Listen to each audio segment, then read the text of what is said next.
از همون خاطر احتیاط ضروری است که صلاح بعد خطتان باشه. ولا جناح علیکم، نیست گناه بالای شما، این کان بکم اذن، اگر باشه بالای شما کدام اذیت، یعنی رفتن امرای اسلحه نمیشه یا گرفتن اسلحه نمیشه، من مطرین چیز باران است، گلولای است، او کنتم مرضا، یا هست شما مریض قدرت بالای گرفتن سلاح نداره، ان تدعو، نیست گناه بالای شما، ولا جناح علیکم ان تدعو، نیست گناه بالای شما که بگذاره اسلحتکم، سلاح خدا در زمین، لیکن بازم و خودو شما بگیره حذرکم، تدابیر امنیتی خدا، یعنی از احتیاط کار بگیره، اینطور مردم در ترسط اینطور بگذاره که نکنن که یا حمله بکنن. گپی طور بود که در یک موقع جنگ خالد ابن ولید در اون وقت مسلمان نشده بود، مسلمان ها در نماز پیشین اینمی قسم رفتن جماعت کردن و پسان دیدن که یا جماعت کردن، یک دفعه میطور دست در دست میمالیدن، وای وای وای وای. عجیب موقع برای ما میاثر شده بود که یک دفعه از پشت سر سریازی حمله میکردیم، در بین خود گفتن که نه خیر است، یک نماز دیگه هم برای از یامیا، این مردم اینقدر دوستی با اون نماز داره که از شطور سرخ کرده برای از محبوب است. گفت خیر دیگه منتظر باشه که تا وقت دیگر شوه و مسلمان ها باز جماعت شروع کنه. البته او جماعت یک دفعی کرده بودن، کل لشکر پشت پیامبر صلی الله علیه وسلم. الله متعال وحی را روان کرد با واسطه جبریل امین، از این اراده چیز سوی دشمن الله متعال پیغمبر آگاه کرد، فرمان نماز خوف روان کرد. اینی را نماز خوف میگه.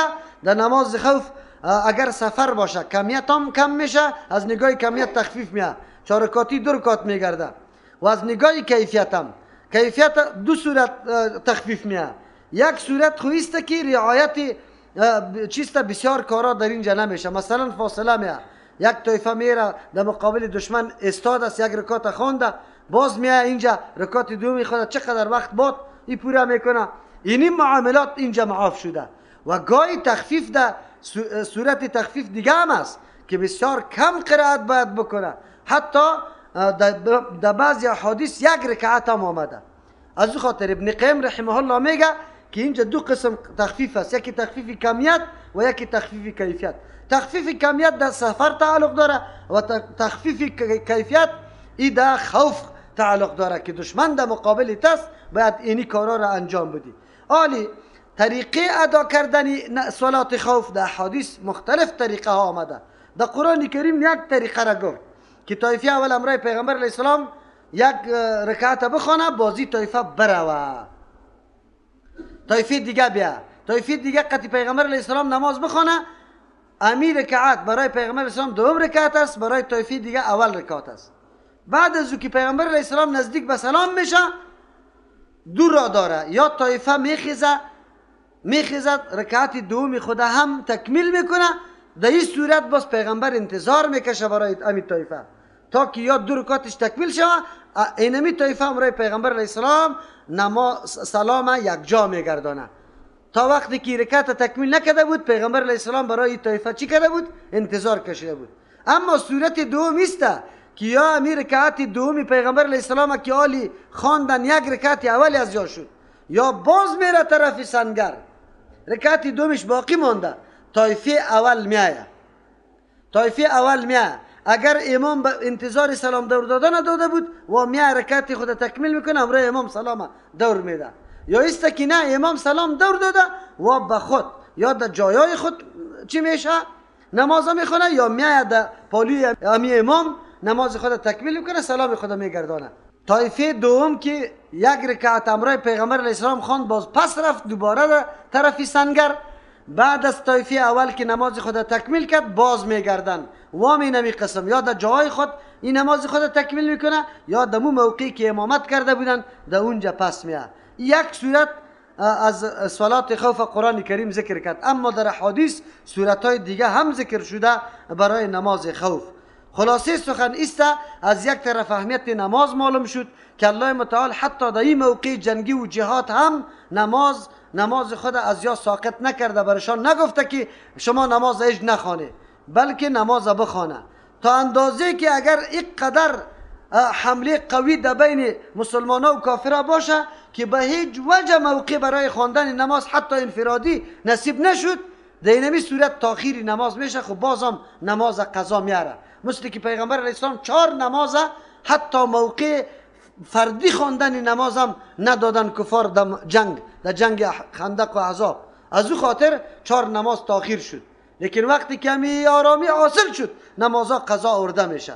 وقتی ما شما میبینیم به اهمیت این نماز که حتی در اینطور موقع الله برای کسی نماز معاف نکرده، ساقط نکرده. این مردمان ما که قرار آرام خواب است، هیچ نوع عذر برای نخواندن نماز نداره، لیکن آسان گپ است. چرا نماز نمیخونی؟ کلان زندار آدم میباشه، کالایم به نماز است. بچگکم شاشه کرده دامنی تپشی تبدیل کشه. اگر امیالی تو کسی میمان شوی، با کسی میمان شوی، هم غسل میکنی، هم کالایت تبدیل میکنی، هم صابون میزنی، هم شامپو میزنی، باز میری به خاطر که میمان هستی. میمان الله که میشیده نماز دیش چرا کالایت تبدیل نمیکنی؟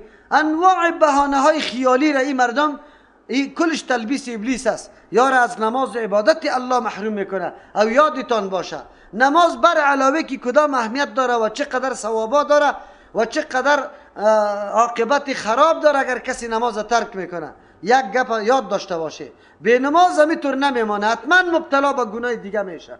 ایرا میکشانه به گناه دیگه، شرابخور میشه، نعوذ بالله زناکار میشه، دزد میشه، کیسبور میشه، غیبت کننده میشه، مردم خنده میده، در لهو و لعب مبتلا میشه حتما. چرا؟ این الصلاة تنهى عن الفحشاء والمنکر. نماز انسان از فحشا و منکر منع میکنه. اگر واقعا نماز بخوانیم، اهمیت نماز برای ما معلوم شد که الله متعال حتی به مجاهدین در این طور موقع اساسا معاف نکرده و جماعت معاف نکرده. جماعت بر ما معلوم شد. حالی هم روزه داریم، رفتیم قرار در خانه خود 4 طرف میوه ها را در بازار که هر چیز خوشی آمده گرفتیم، گرد خود ماندیم. همی که آزان میشم لکدن است. تو چی کردی؟ روزه را چی نگرفتی؟ مسجد ها در شام 2 نفر 3 نفر قطیم الله امام استاد میباشه، رومش سفیدا دیگه کس نیست. کجاست دیگه؟ والا من روزه را بسیار زله میباشم، روزه را در خانه افطار میکنم. آیا زیاد زلگی مبیح ترک کردن جماعت است؟ خواهی زلگی که امیال فعلا داری دریور هستی که کسی برات بگه که الکی یک سواری پیدا شده، اگر خب کرا برات میده باز زله نیستی، در نماز زله هستی دیگه، زلگی نداری.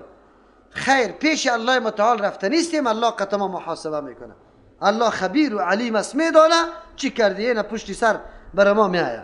خب ود الذین، دوست داره وجهش علت صلاح گرفتن در حین نماز، الله علتش بیان کرد. دوست داره کسانی که کفر و کافر هستن لو تغفلون، اگر شما غفلت بکنه، یعنی شما التفات و توجه نکنه عن اسلحتکم، از سلاحهای خود، و امتعاتکم، از اسباب جنگ خود، فیمیلون، حمله میکنه علیکم بالای شما دشمن، میلتا واحده، یک حمله. باز دو وقت قدرت گرفتن سلاح را نداره، وقت تو را از بین میبره تا که تو دست میپردی طرف شمشیر خود، گپ خلاص میشه. ولا جناح علیکم، نیست گناه بالای شما، این کان بکم ازن، اگر باشه بالای شما کدام اذیت و ضرر، من مطرن، از باران، او کنتم مرضا، یا مریضا باشه، از چی گناه نیست؟ انتا دعو که شما بگذارید در روی زمین اسلحتکم، سلاح خدا، لیکن بازم و خذو حذرکم، بگیره اسباب و تدابیر حفاظتی تانه، تدابیر حفاظتی و امنیتی تانه بگیره. ان الله، یقینا الله متعال، اعد للکافرین، یعنی فکرام نکنه که علاج دشمنی کفار چی رقم شوه، ما چی رقم، یک مردم ها خو خیلی زیاد است در مقابل ما سنگر میگیره، غم میشه نکنه. چرا؟ به خاطری که ان الله اعد للکافرین، الله آماده کرده برای کفار عذابا مهینا، عذابی رسوا کننده. یا در دنیا الله یارا رسوا میکنه، در آخرت خواست و است. فاذا قضیتم الصلاة، وقتی که شما پوره کردی نماز، فاذکروا الله قیاما، یاد کنی الله را، یاد کنی الله را قیاما، به استاده، و قعودا، به نشسته، و علی جنوبکم، به پهلو. فاذا اطمأننتم، وقتی که مطمئن شدی، آرام گرفته، خوف موفی دشمن از بین رفت، فاقیموا الصلاة، نماز درست موافق قاعده اصلی ادا کنی. اینجا باز دیگه گپا نمیشه، چرا که عذر از بین رفت. نماز قایم کردن ایرا میگه که به جماعت بخوانی، او چیسته رعایت تمام سنن و مستحبات بکنی. این الصلاة یقینا نماز کانت هست علی المؤمنین بالای مؤمنا کتاب موقوتا فرض کرده شده موقوتا وقت به وقت از امو خاطر ده وقتش باید پرداخته شوه ادا شوه. در اینجا الله متعال میگه وقتی که نماز پوره کرده بله از یک عبادت الله خو بیرون شده عبادت دیگر را نگذاره و ذکر الله هست. از امو خاطر ده عبادت ها برابر ذکر هیچ عبادت امر نشده و هر عبادت دیگه برای خود حد معین داره عدد معین داره لیکن عبادت ذکر قطعا حد معین نداره همیشه باید ذکر بکنیم. این ذکر سه قسم است. یکی ذکر قلبی است. ذکر قلبی تفکر در مخلوق الله در صفات الله در کائناتی که الله پیدا کرده دو تفکر بکنی تا که حقیقت دنیا را هم درک بکنی و الله را هم بشناسی. یکی ذکر به زبان است سبحان الله والحمدلله والله اکبر این طور دعاها و اذکار گفته رایستی این را ذکر زبانی میگه. یکی ذکر جوارح است اعضای انسان هم باید یاد الله را بکنه. ذکر جوارح عمل به جوارح است. نماز که میخوانی این عمل به جوارح است ذکر الله متعال است. حقیقت ذکر چی است؟ ذکر یاد آوری الله را میگه که الله در یادت باشه در هر جا در هر قدم زندگیت الله در یادت است. در یاد بودن الله این معنا را میده که تو گاهی مخالف فرمان الله قدمت نمیگذاری. این میره ذکر میگه. دیگه گپایش پیش براتون گفته بودم یا ما چم در کدام ترجمه دیگه گفتیم خب همین ذکر زبانی که امروز صوفیای ما خیلی ایره زمزمه میکنه. اول قاعده است که ذکری باشه که منقول از پیغمبر صلی الله علیه و سلم باشه. کلماتی که در زبان میگی این باید نقل شده باشه از پیغمبر علیه السلام. دوم کیفیت و طریقه ذکر موافق کیفیت و طریقه ذکر پیغمبر علیه السلام باشه.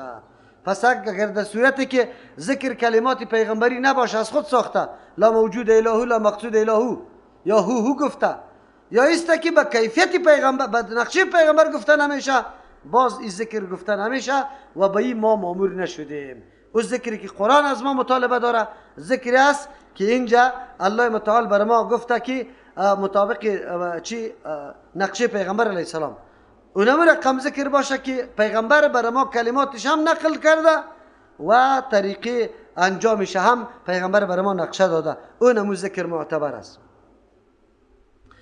ولا تهینوا فی ابتغاء القوم شما بی‌همتی نکنید سست نشوید فی ابتغاء القوم در تعقیب قوم زیرا ضرورت است قوم اعلان نکنه پشتیش بگیره. ان تکونوا تعلمون اگر شما هستی که به زخما درد دیده سرطان چی است؟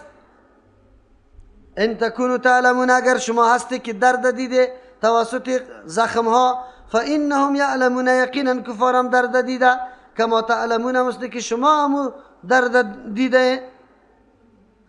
کدام دردی که شما داری وام امو درد وام زخمی شده وام کشته شده در جنگ بدر وا کشته شدن در جنگ احد شما وام زخمی گپاره برداشته. شما همت خود از دست نده برای مقابله و جهاد بالکل آماده باشه. از این خاطر میگه بی همتی نکنید طلب کردن قوم یکی قطش جنگ جهاد بکنه و حتما چیسته یارا نگذاره. ان تکونوا تعلمون اگر هستی شما که درد رسیده براتون یا دردمند هستی فانهم یعلمون یقینا یوم دردمند هستند کما تعلمون مثل که شما دردمند هستی و ترجون من الله یا بر علاوه از یا یک چیزی دیگه شما داره و چیزی دیگه چیز و ترجون امید داره من الله از الله ما او ثواب را یرجون که کفار او را امید نداره. شما امتیاز داره جهاد شما. و کان الله علیما حکیما است الله علیم زوفی کفار الله خوب میدانه. از او خاطر دستور داده که شما دستور داده که علیم است میدانه مصلحت‌ها را حکیم حکمت والاست. از او خاطر دستور میده شما را که شما مقابله کفار را بکنی. الله میدانه که او طاقتی که شما از نگاه ایمان داره و نداره. از او خاطر همت از دست نده و بر علاوه شما ثواب از الله طلب داری و نداره. و کان الله علیما حکیما هست الله خوب عالم بالای هر فرد از افراد بندگان خود حکیم و حکمت والاست مناسب ذکر برشان وظیفه را برشان مقرر کرده. ان انزلنا الیک الکتاب یقینا ما نازل کردیم به سوی تو پیغمبر علیه السلام الکتاب قرآن کریم بالحقی که مطابق واقع است، بالکل حقیقت و واقعیت داره. لتحکم بین الناس که تو فیصله کنی در بین مردم، بما اراک الله، بمو وحی که الله برات نشان داده.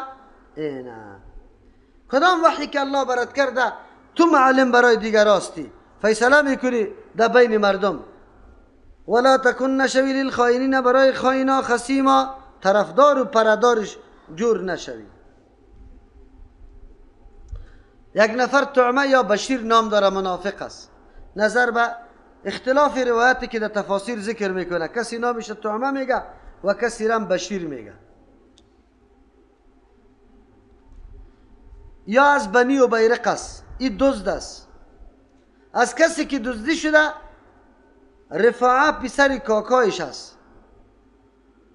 رفاعه که پسر کاکای قتاده ابن نعمان رضی الله عنهما است، او است. دیگه در اینجا امی بشیر یا طعمه چیزی را که میبره آرد است، در مابین شام کدام شمشیر ممشیر آم است. این امی طعمه وقتی کی را میبره چالاکی میکنه، یک دفعه خود خانه از این میبره، بعد از او که سر و صدا بلند میشه امی آرد گرفته آورده از خانه امی قتاده ابن نعمان رضی الله عنه، از اینجا سوراخ کرده امی سناجه که آرد از پیش ریخته این در خانه کی رفته؟ یهودی. در خانه یک یهودی ای آرد و شمشیر امانت گذاشته. بعد از اون مقدمه شروع شد. قتاده ابن نعمان که پسر کاکای رفاعه رضی الله عنه است، ای ادعا کرده که یعنی چیزی ما دزدی شده. ها گپ زیادتر احتمال اینمی شد که پای زدن که در خانه اینمی طعمه یا بشیر رفته. بس دیگه دزد معلوم شد طعمه یا بشیر دزد است. قومای از یا اینمی منافق خیستن، یا که خیستن پیش پیغمبر صلی الله علیه وسلم آمدن که سیکو این مردم تهمت سری نفر قومی ما خیلی ما میلگانه، از کدام نگاهی شاهدی میده؟ از کجا معلوم شد که من دزد هستم و یا ما را محکم گرفته؟ پیغمبر علیه السلام چون قوم امرای طعمه یا بشیر آمده بود و اظهار براءت و پاکی از او اعلان میکرد و علامات ظاهری کلش معلوم بود که یهود در خانه یهود رای چی رفته؟ آرد تیت شدن رفته و اینجا خیلی مسلمانات دفاع کردن از اینمی منافقی خود. پیغمبر علیه السلام فکر کرد که راستی گپای مردم درست است و اصل سارق یهودی باشه. در این مورد میلان پیغمبر علیه السلام هم پیدا شده بود که الله متعال وحی را روان کرد. پیغمبر علیه السلام تنبیه داد و آگاهی داد که بلکه چیست یهودی چی نیست، سارق نیست، دزد نیست، دزد اینمی کس است، یعنی که بظاهر خود مسلمان مینامه اما حقیقتا او منافق بود. بعد از او الله متعال برای سرزنش از یام آیاتها را روان کرد و سرنوشت منافقین الله بیان میکنه. در اینجا پیغمبر علیه السلام یک احسان بزرگی که الله میکنه، میگه من تو را نگاه کردم. الله متعال میگه که من تو را نگاه کردم از اینکه خطا شوی نظر به گفتار همون قوم بشیر یا طعمه که قریب بود تو فیصله را علیه یهودی بکنی و در اینجا تو خطا شده باشی، لیکن الله متعال تو را نگاه کرد. پیغمبران علیه السلام معصوم است، الله متعال نمیگذاره یاره که خطا بکنه و موجب گناه شوه. از او خاطر الله در اینجا میگه که ما قرآن روان کردیم به خاطر که تو فیصله بکنی در بین مردم چیسته بما اراک الله، به سبب آن چیزی که الله بری تو نشان داده. کدام علم وحی که بری تو، علم شریعتی که بری تو حاصل است، بعد از او بری تو علم میاد که اینی تو آدمی که دزدی کرده چی معامله قطع شوه دیگه او معامله بعد امرای شوه. اینی میدان چیسته الله متعال میگه بری دشمن ندادم، بلکه گپای از وا کوتاه شد و همی بشیر یا طعمه که منافق بودن چیسته اطلاق کفر هم سرشتان شده. الله متعال پیغمبر صلی الله علیه وسلم میگه که ما تو را نگاه کردم و تو فیصله در بین این مردم به مو وحی بکو که ما برای تو روان کردم. معلوم شد که انبیاء علیهم السلام کدام کتابای الهی که برش میآید این تنها برای تلاوت و تعلیم نیست بلکه برای فیصله هم است که مطابق کتاب الله فیصله شود. مثل که در اینجا الله میگه ان انزلنا الیک الکتاب، ما روان کردیم به سوی تو کتاب بالحق، مطابق واقع آن چیزی که ضرورت بود. لتحکم بین الناس بما اراک الله، که تو فیصله بکنی در بین مردم با آن چیزی که الله برات نشان داده که وحی است. یعنی فیصله تو مطابق قانون الهی باشه، لحاظ و ملاز کسی در اینجا شده نمیتونه، ولو که در ظاهر خود مسلمان معرفی کرده می مردم، اما حقیقتا منافق بوده. حالا اینجا میگه ولا تکن للخائنین خصیما، نشو توی پیغمبر علیه السلام مثل که تقاضای چیسته، تقاضای دین است، برای خیانتکارا خصیما طرفدارش جور نشوی، از واد دفاع نکنی. پیغمبر علیه السلام قریب خطا شده بود، چرا که علامات ظاهری برای دزدی یهود موجود بود، لیکن نرم چیسته موجود بود، لیکن پیغمبر علیه السلام به ذریعه وحی منع شد که فیصله را در حق چی بکنه، یهودی را مثلا متهم بسازه و جزا را سر از او مرتب بکنه. نه این کار نکرده، لیکن الله متعال پیغمبر میگه که امرای کسایی که خائن است تو چی نکو، طرفدارش نشو. اگرچه پیغمبر صلی الله علیه وسلم معصوم است، هیچ وقت طرفداری خائن نمیکنه، اما این در تو را میگم دیوال تو بشنو، برای امتش خطاب است. چرا امت آینده اینمی قسم میشه کتاب الله موجود میباشه، اما این برخلاف کتاب الله فیصله ناحق میکنه. نه اینجام فیصله ناحق نکنه و چیسته از کتاب الله بعد با کمال رعایت عدالت به امر بیان بکنه. چرا که پیغمبر اسلام خودش معصوم است، خطاب متوجه امت میشه. واستغفر الله، تو بخشش طلب کو از الله متعال. چرا؟ به خاطری که یک کمی میلان طرفی چی پیدا شده بود، میلان طرفی ازی پیدا شده بود که سر یهودی متهم شود، لیکن الله متعال پیغمبر خود فهماند و نگذاشت که خطا شود. از او خاطر الله میگه واستغفر الله، امی کم میلان تو به او طور جوانب این بخشش طلب کردن ضروری است. خب البته استغفار پیغمبر علیه السلام تنها به خودش نمی باشه، بلکه برای امتشان بخشش طلب میکنه. یکی دوم قسم استغفار این در حقیقت دعا طلب کردن حفاظت است که یا الله مرا آیندم حفاظت کنی که ما در گناه واقع نشوم. ان الله یقینا الله متعال کان هست غفورا، خیلی مهربان ذات که برای تو موقع داد که تو چیستا تعامل کردی و در او گناه واقع نشدی. رحیم و رحم کننده است که همیشه اسباب و وسایل برای هدایت شما آماده میکنه. ولا تجادل عن الذين، تو طرفداری نکو، مجادله گفتگو نکو در مورد او کسانی که یختانون انفسهم، که واد خیانت انداخته نفسای خود به اعتبار حقیقت. ان الله یقینا الله متعال لا يحب من کان، دوست نداره کسی که باشه خوانن بسیار خیانت کننده، اسیما گناهگار. خوانن که میگه در حق بندگان الله تجاوز میکنه، اسیما در حق الله تجاوز اعلان میکنه. یعنی خوان کسی که زیاد خیانت میکنه، و اسیم گناهگار. خوان کسی از خیانت میکنه در حق بندگان الله، در حقوق ازوار نمیپردازه. اسیم کسی که نافرمانی الله متعال میکنه و حق الله را پوره نمیکنه. یستخفون من الناس، یا چی خدا پنهان میکنه از مردم، یعنی شرم میکنه، خدا میپوشانه، خیانت خدا میپوشانه از مردم، به خاطر که خیانتش واضح شوه افشا شوه از مردم، یا شرم میکنه و میترسن. ولا یستخفون، یا شرم نمیکنه من الله از الله. چطور از مخلوق شرم میکنی، از خالق شرم نمیکنی؟ و هو معهم، در حالی که الله امرایشان است. اذ یبیتون، در آن وقتی که شب مشوره ها و جرگا میکنه، موتور مشوره ها، لا یرضا من القول، که پسندیده نیست. چی را میگنن شب؟ من القول، از گفتارا، طرحه ها و پلانا را سنجش میکنه.